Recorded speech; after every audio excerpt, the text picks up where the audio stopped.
that I know of. But he a little wild, so I don't know what he doing. He lead the facility. Kolby, you couldn't let Jason have his spotlight. You had to go get interception right after that. No, sir.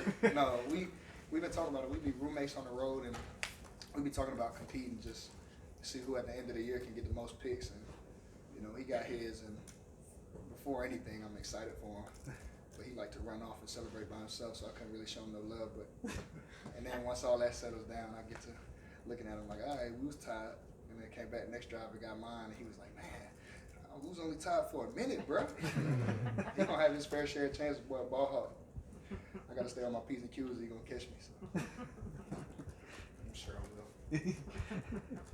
Now, he's not a bad player. We saw him, have success against OU. What did you see on film, that kind of impressed him or that you knew you had to shut down? And what enabled you to shut it down so successfully?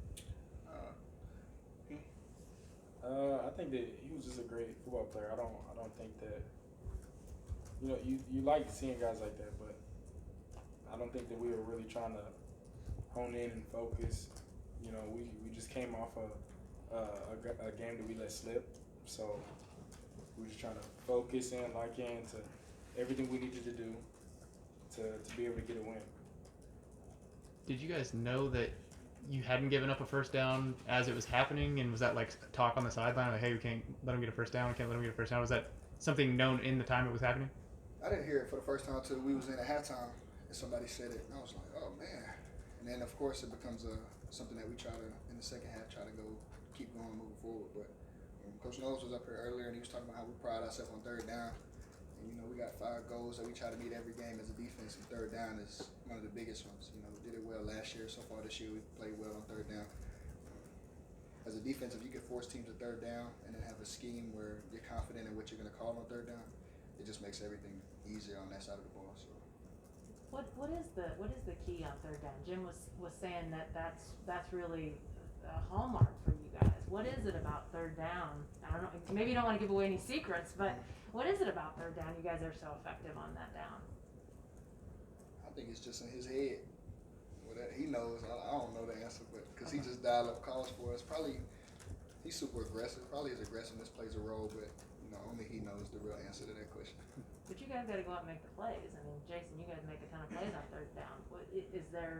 Is it sort of intertwined, his aggressiveness and you all on the field?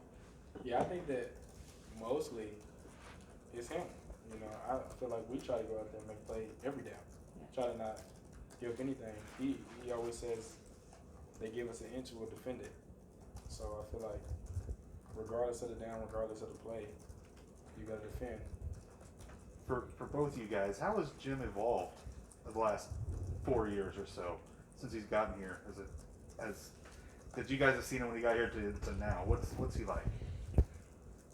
Well, his first year he was busting his ass. The first year we gave up a lot of points our freshman year, but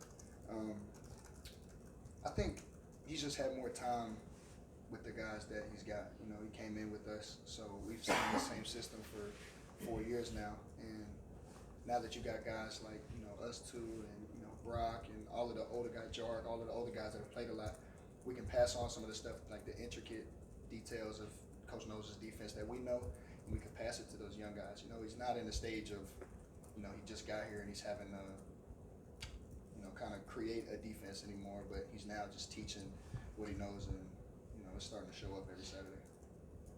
What about personality-wise, Jason, with Jim? Has he changed much? Coach Knowles is Coach Knowles. I don't think that he's changed much.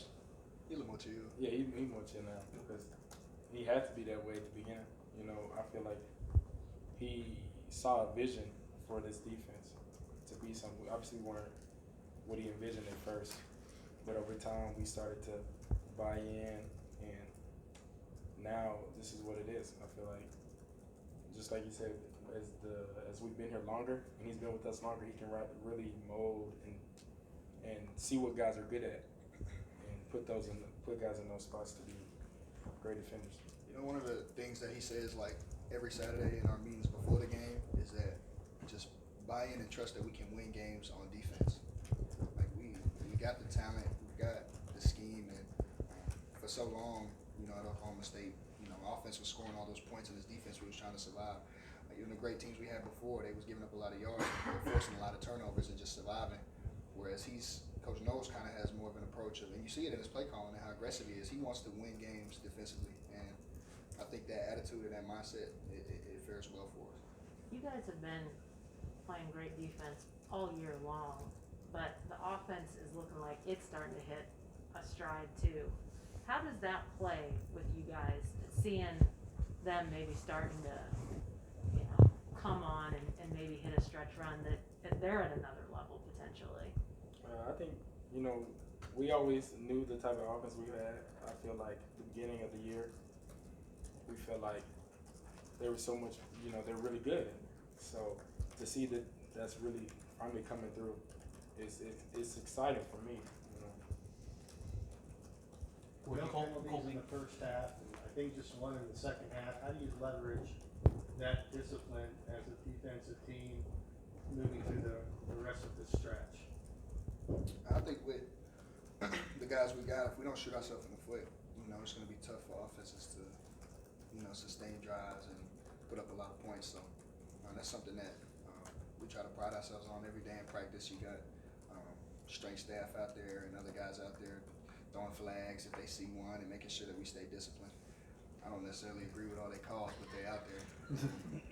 But yeah, I think just trying to make sure, and Coach Gundy talks about it all the time. There's two things he harps is discipline and toughness. And I think 2 years ago he really made that something that we were going to push going forward. And I know defensively, I can't really speak for the offense. I'm not sure, but I know defensively we try to pride ourselves on being pretty disciplined as a defense, whether it be assignment or, like you said, not getting penalties or anything like that.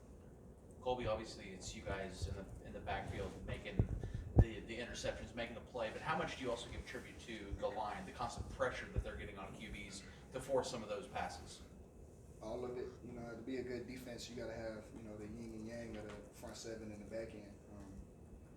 We're a really aggressive defense, and we got guys up front that, can ball. You got Kyle and Tyler. I'm going to leave somebody else, so I'm not going to keep going. But you got all the dudes up front that can get after the passer, that can stuff the run. And when you got quarterbacks that are having to be mobile or get the ball out quicker, it makes covering in the back end easier. And then I think it ultimately ends up in turnovers and